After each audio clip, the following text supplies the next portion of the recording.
So what we've got going on here, we've got the new Teradek Sphere. What we have it doing is we've got 4 cameras up here. It doesn't matter what kind of cameras you use, they just have to be an HDMI connection.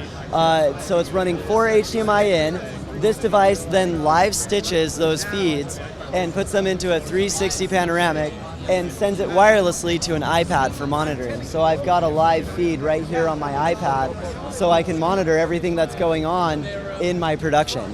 Now Sphere also has HDMI ins, but it also has 4 USB out for powering the camera, which that works with GoPros, that works with a lot of Sony Alpha cameras, and then it also has PoE for power over Ethernet, so you can power your wireless router.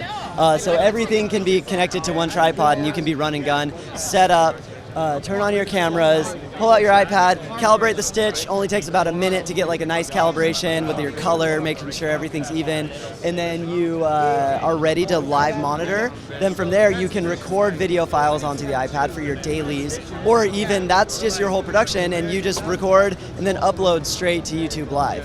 Or not YouTube Live, but just YouTube or Vimeo, anywhere that you want to put your content. Now the other thing that is really cool about Sphere is you can live stream with it. So you can do VR live stream. So we actually, for the NAB live show this year, we have a Sphere on the stage with the GoPro rigs, and we're showing 360 video right there on stage. You can download our app, NAB VR, and watch that 360 live feed straight from our stage. So it's just a lot of really cool stuff in the way of production monitoring. Nobody's really been able to do this before. The traditional workflow was set up your GoPro, set everything up, or whatever cameras it is, but you hit record, you run, and you hide.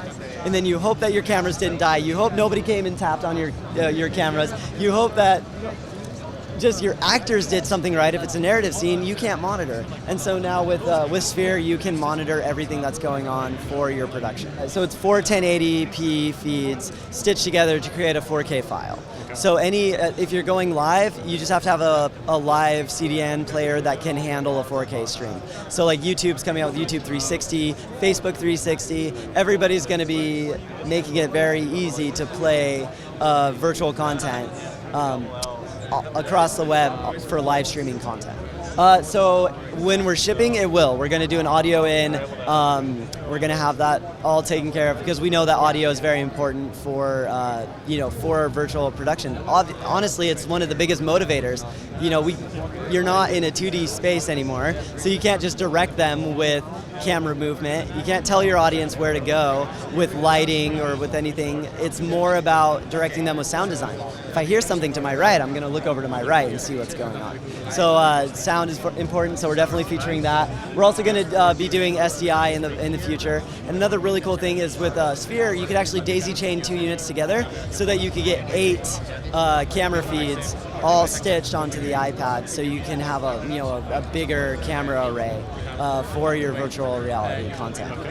So Sphere is going to be shipping in June, and it's only $3,000. So we're really excited about what this can do, what people are going to do once they get it in their hands. I really think it's just going to propel virtual content and production to the next level. So this is actually our prototype version, and this is what the finished version of Sphere will look like. So it's a lot smaller. Basically looks like a little Apple TV. We got LEMO connectors, we got serial ports for our Ethernet out, and then I've got 4 USB and 4 HDMI ports. Yeah, SDI is totally in the product timeline, and we want to have gen lock and everything else on there to give people professional features. We know that VR production is anywhere from the lowest budget all the way up to really sophisticated future tech.